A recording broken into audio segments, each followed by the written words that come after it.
Well, as January adds an eye-popping number of jobs to the US economy, the rate of employment came in below expectations as average hourly wages cooled down to 4.4% in January. So what does this mean for markets as investors navigate this slew of economic data and earnings? We're here to discuss is Jeff Klingelhofer, Thornburg Investment Management Co-Head of Investments. Good to see you, Jeff. So as we break some of this down, obviously you have this bumper number, some nuances in there as well. What are investors making of this picture as we saw the markets tank initially, but at least starting to come back a little now?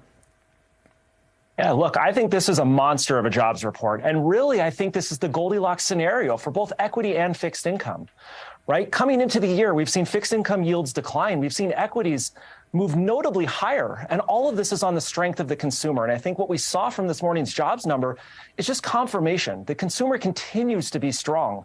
And ultimately, where we're heading is a period of sustained higher inflation coming from a very strong labor market and sustained higher wages. This is great for markets. So then what about for Powell? Because we know he tried to give it ended up being a more dovish tone, at least from the market's perspective. Does this jobs report at least take some of the pressure off him, saying, look, clearly there's still some work to be done? I don't think it takes the pressure off of him. But look, in my perspective, Chair Powell has been incredibly transparent with markets. They're going to continue to hike. They're going to find a terminal Fed funds rate of slightly above 5%, and then they're going to pause for a prolonged period. The market's been discounting this for the entirety of the year thus far, and really through much of the last year. The market's expecting that they get to terminal Fed's fund and are forced to cut very quickly thereafter. And I think, again, what this jobs number this morning points to is confirmation that ultimately the economy is, at least as of now, on a very, very strong track. Again, pointing to sustained higher inflation, pointing to sustained higher rates, and really, to me, an opportunity within fixed income markets.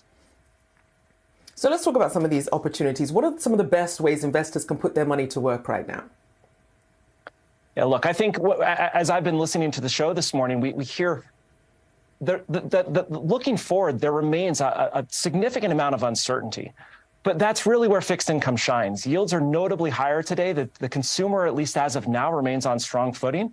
For us, it's focusing on both yield generation, primarily within the securitized market, focusing on the higher quality portion of the consumer side, and balance that out with longer duration treasuries, right? The ability to reinsert ballast within a portfolio.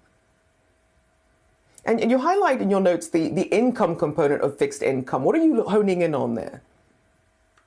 Sure. For us, today's marketplace is the old world of fixed income is back. The ability to have not only some capital appreciation, which we've seen year to date, but really it's the ability to generate a very interesting level of yield. Today, to find 6% in a broad fixed income portfolio is relatively easy. And 6% offsets a lot of the inflationary pressures for your average investor. But importantly, for managers that focus on the defensive component of fixed income, like we do here at Thornburg, right, you have a rates backdrop where if we do head into a much deeper recession, ultimately the Fed will be forced to cut rates and you can reinsert ballast into the portfolio. So the ability to generate an interesting income and offset with really the preservation of capital side of fixed income today is tremendously, tremendously interesting. And one of the ways you're looking at keeping your asset allocation a bit more balanced is also keeping an eye on what's been happening with gold. Under some pressure today, but still positive for the year so far. How do you see that progressing? Sure. I mean, as I look at really coming out of the press conference this week, I was perplexed at the market reaction, right? The only way that I can square a move higher in equities and a move lower in yields is the Goldilocks scenario that, at least as of this morning, it seems like we're getting, where labor remains very strong, yet potentially inflation comes down. Now, it's not my base case, but into that, the potential the Fed cuts. But the reason why I like gold here is looking forward, the Fed would be cutting in that scenario, looking back with very high inflation, right? Stimulating the economy at perhaps the exact wrong time. So to us and within our asset allocation portfolios, gold can serve as a pretty interesting place as a hedge on future inflation if monetary accommodation does continue.